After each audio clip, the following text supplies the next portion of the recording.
Alors Cindy, vous êtes une jeune chef d'entreprise. Voilà, vous êtes consultante, conférencière, chroniqueuse et auteure. Donc comme titre.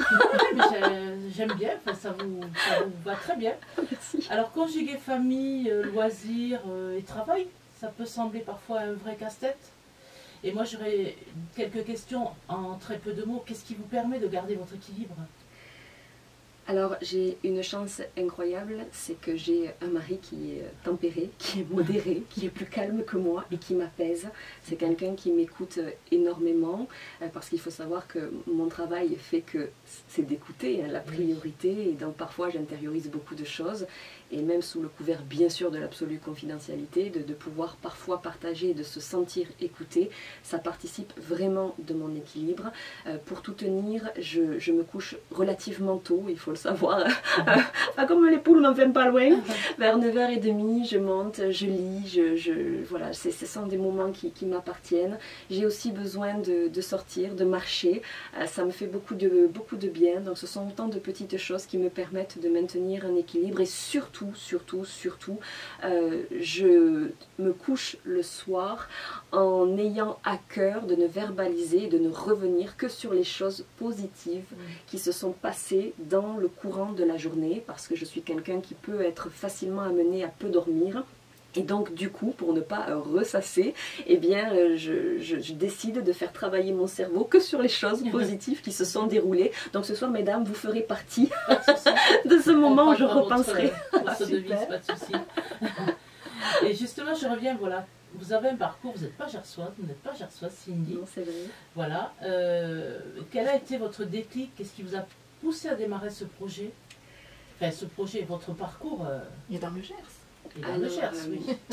Il y a plusieurs choses qui se sont succédées. Ce qui m'a fait venir dans le Gers, c'est d'abord sur la région toulousaine. Je suis née dans le Pas-de-Calais, ma petite sœur est née à Nice, nous avons beaucoup voyagé, donc j'ai pas vraiment de racines en soi.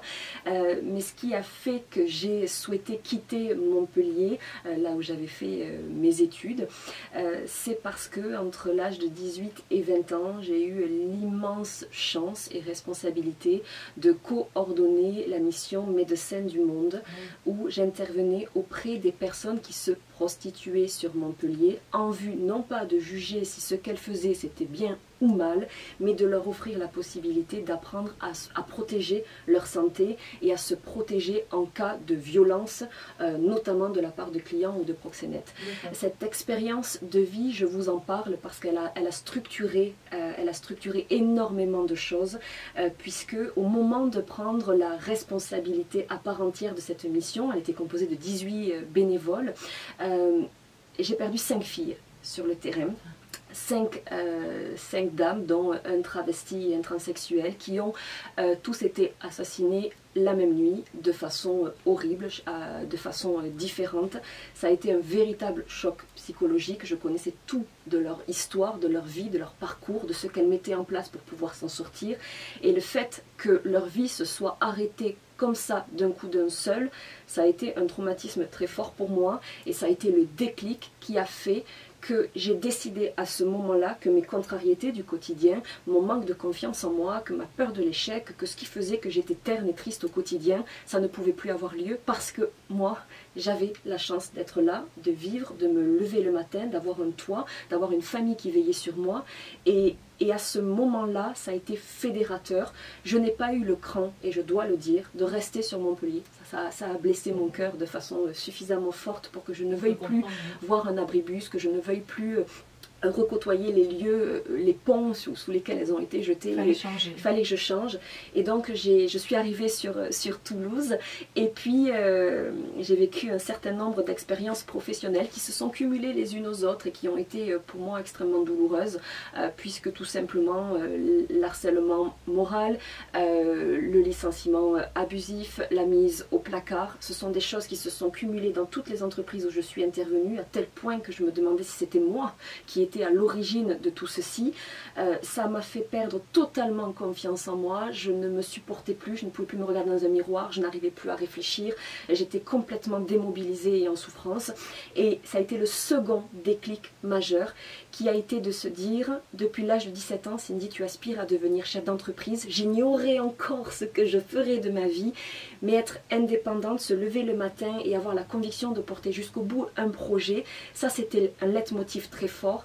Et du coup, le déclic s'est opéré très naturellement en créant Tremplin Carrière. C'était à vocation de lutter contre les personnes qui peuvent au quotidien détruire d'autres personnes dans leur carrière professionnelle.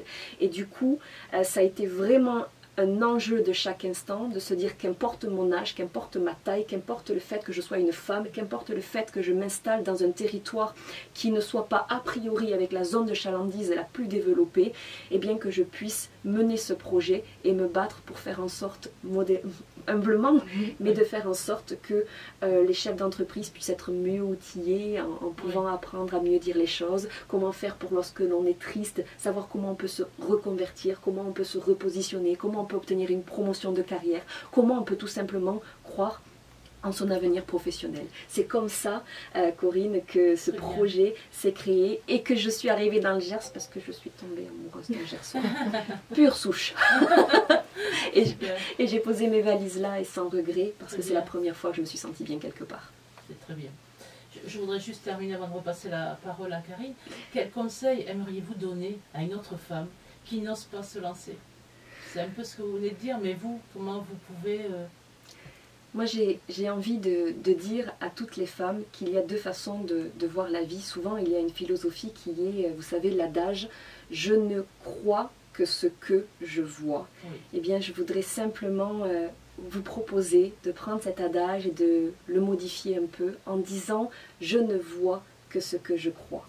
Si quelque part, vous ne croyez pas en vous et en l'aptitude à pouvoir réaliser vos projets, il est fort à parier que les gens ne le feront pas pour vous et que si on veut être chef d'entreprise, si l'on veut être indépendant, si l'on veut tout simplement réaliser quelle que soit la nature du projet, familial, social ou professionnel, c'est de croire d'abord en un objectif concret, le répéter en boucle dans sa tête, le visualiser et finir par conditionner notre cerveau au fait que ce n'est pas si huluberlu que cela, mais que c'est quelque chose que l'on peut faire.